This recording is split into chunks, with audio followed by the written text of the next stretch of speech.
Under normal circumstances, when I see a main event that looks like this, normally I'm pretty excited. However, for this weekend's main event, there's a little part of me that literally does not care at all. And it's not because this is a bad fight. This is a fantastic main event. The card is starting a little bit earlier than usual, just so you guys are aware, and you don't think it's at 10 o'clock, because that's happened to me before. But this fight is an amazing fight. Number one contender fight, winner fights for the belt. The problem is, I really don't care about it because I don't see anybody beating Khamzat Chimaev. And I'm not trying to discredit these guys. I'm not trying to say that these guys aren't great fighters. They absolutely are. However, if you're just going to call a spade and you want to tell the truth, let's just be honest, neither of these guys, in my eyes, are really going to be able to do much to Khamzat. Khamzat is just a marauder. He's on a different level to most of these guys because, let's be honest, the middleweight division for a long time has lacked a very high-level wrestler and a very high-level grappler. I think the last time we had a high-level wrestler was Yoel Romero, but I don't really think that counts because he didn't really use his wrestling very much. So this is going to be very interesting. This is why I want to start it off by looking at the grappling stats. Because despite the fact these two are fighting each other, they are not fighting Khamzat, I think it's still important to take a look at this and see just where everything is at stat-wise. So, Kyle Borralho is definitely more of a takedown kind of guy. He's very good on the ground. He does have very good jiu-jitsu. Not the best wrestler in the world necessarily. At least not in comparison to Khamzat. But he's a very well-rounded mixed martial artist who is a southpaw.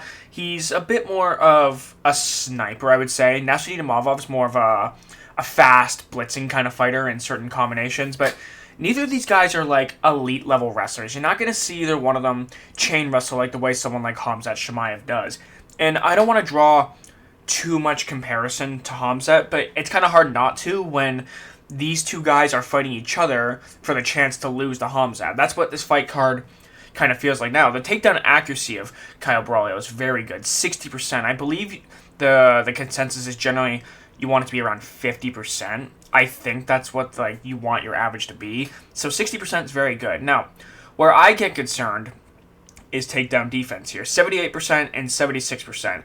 Let's take a look at who these guys have fought and see, should we really be concerned? So let's take a look at the stats and see who's taking them down. Makhmud Muradov, I'm going to be honest, I've never heard of this guy. To my knowledge, he's not ranked. I don't even think he's in the UFC anymore, actually, so that would explain why. Getting taken down by some of these guys who, I'm not saying this guy's a bad wrestler, but I'm almost willing to guarantee you he's not on the level of Khamzat Chimaev.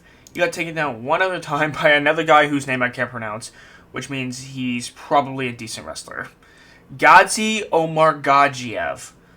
And he also does not appear to be in the UFC anymore. So if you're getting taken down by guys like this who are not good enough to compete in the UFC, then it becomes very obvious that fighting Khamzat is a huge step up. Now, there is something important to note that since that fight back in 2022, right, that was 3 years ago, he hasn't been taken down since. So I guess that is a step in the right direction, and he started using his wrestling a little bit more against Michael Oleksiejczuk. However, against guys like Abus Magomedov, Paul Craig, I understand not using it. Jared Cannonier, he was not able to. So I'm kind of a little bit concerned about Kyle Borralho's wrestling specifically. His jiu-jitsu is very good. We know he's a good jiu-jitsu artist. The fighting nerds are very smart. They do have very good fight IQ. They do absolutely know what they're doing. But let's take a look at Nasruddin Imavov's stats. Who has taken him down? Brendan Allen took him down. Jared Cannonier took him down. Sean Strickland took him down. Edmund Shabazian, one of the worst grapplers in the middleweight division, took him down. Phil Hawes, these guys are not on the level of Khamzat Chimaev. Now, I know that this is meant to be a breakdown of these two fighting specifically, but I think it's just important to note for the context of the future of the middleweight division, because this is the number one contenders fight. So I want to make sure that we're all on the same page and understanding that these guys are not going to beat Khamzat Chimaev. But if we're talking about these two guys specifically, I believe looking at the odds, it's actually not. It's on this page here. Kyle Borralho is a slight favorite, and I understand why. I believe he's got better fight IQ than Nasruddin Imavov. Imavov, to me, is a very inconsistent fighter. Sometimes he looks like he's on top of the world, like when he knocked out Israel Adesanya, right? And then you take a look at other fights of his, where when he fought against Roman Dolidze, for instance, to me, he could have done even better. It seemed like there were moments where he was willing to play Delite's game just a little bit too much. Like, it seemed like something's kind of holding him back, Fought Sean Strickland. I understand that was kind of a short notice replacement thing, but still. Or even like in fights where he wins, right? Like against Joaquin Buckley, it looked like he's just holding back at specific moments where I believe that he could pull the trigger more. So I find that Imavov to be extremely inconsistent with his performances. Now, that being said, Kyle Borralho's been very consistent throughout his UFC career. If you go back and look at his performance against Jared Cannonier, extremely dominant. Jared Cannonier is a good striker. Despite his loss to Michael Venom Page, Michael Venom Page makes everyone look like an amateur. Jared Cannonier is a pretty good striker, really solid leg kicks, much improved wrestling, which is probably why Kyle Borralho could not take him down. Very tough guy. And Borralho just outschooled Paul Craig, and just completely obliterated him. And outside of that, he hasn't really fought much top-tier competition. So this fight is really going to be interesting to see where these guys' levels are truly at. Are the fight nerds really on that level? Is Nassourdine Imavov going to prove that he can fight at a championship level, being championship material?